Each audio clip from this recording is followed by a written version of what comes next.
Assalamualaikum warahmatullahi wabarakatuh. Perkenalkan kami dari kelompok 1 akan mempresentasikan makalah kami yang berjudul Konsepsi dan Urgensitas Metodologi Penulisan Ilmiah. Kami terdiri dari 3 orang, yaitu pertama ada saya, Fania Aulia Ramasari, dan 2 rekan saya, Ainayah Rosi dan Muhammad Farhan.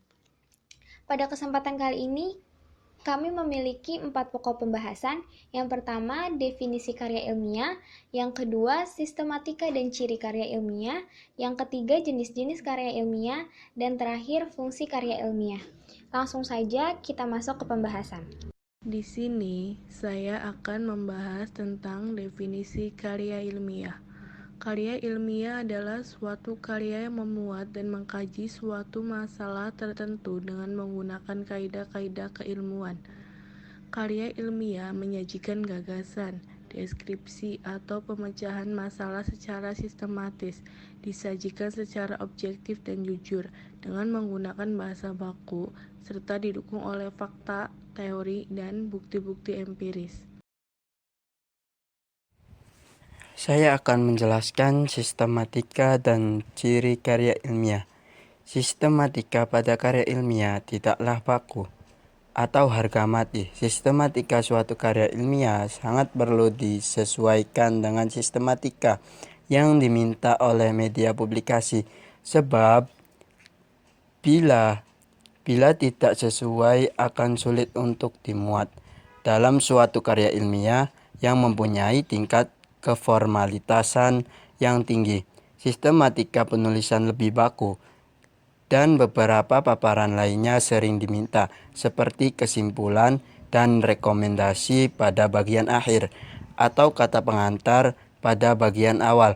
Sedangkan dalam jurnal dan majalah sering diminta abstrak, yakni rangkuman informasi yang ada dalam karya ilmiah. Karya ilmiah sebagai salah satu dari karya tulis memiliki ciri sebagai berikut. Yang pertama, objek.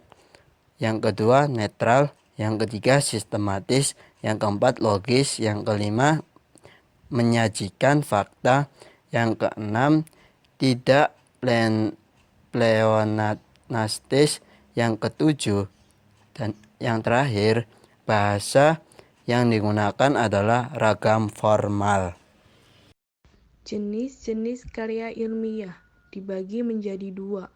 Yang pertama, karya ilmiah pendidikan, yaitu paper atau karya tulis, praskripsi, skripsi, tesis, dan disertasi. Yang kedua, karya ilmiah penelitian, yaitu 1. Makalah seminar yang mencakup naskah seminar dan naskah bersambung. 2. Laporan hasil penelitian. 3. Jurnal penelitian. Jacob dalam Indriati menambahkan, yaitu laporan penelitian, surat pembaca, laporan kasus, laporan tinjauan, resensi, monograf, referat, dan kabilitas. Fungsi karya ilmiah.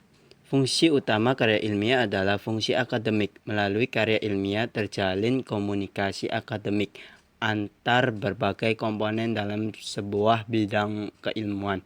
Fungsi lainnya adalah sebagai fungsi ekspresif dan fungsi instrumental. Fungsi ekspresif adalah seseorang dapat menuangkan berbagai gagasan tertulis yang dikomunikasikan kepada pihak lain. Sementara itu, fungsi instrumental adalah bahwa menulis menjadi media bagi seseorang untuk meraih tujuan-tujuan lainnya.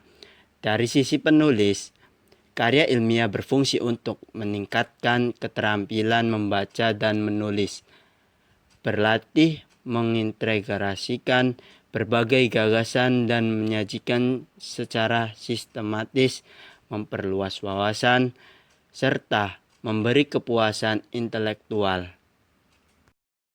Sekian presentasi dari kami, kurang lebihnya mohon maaf.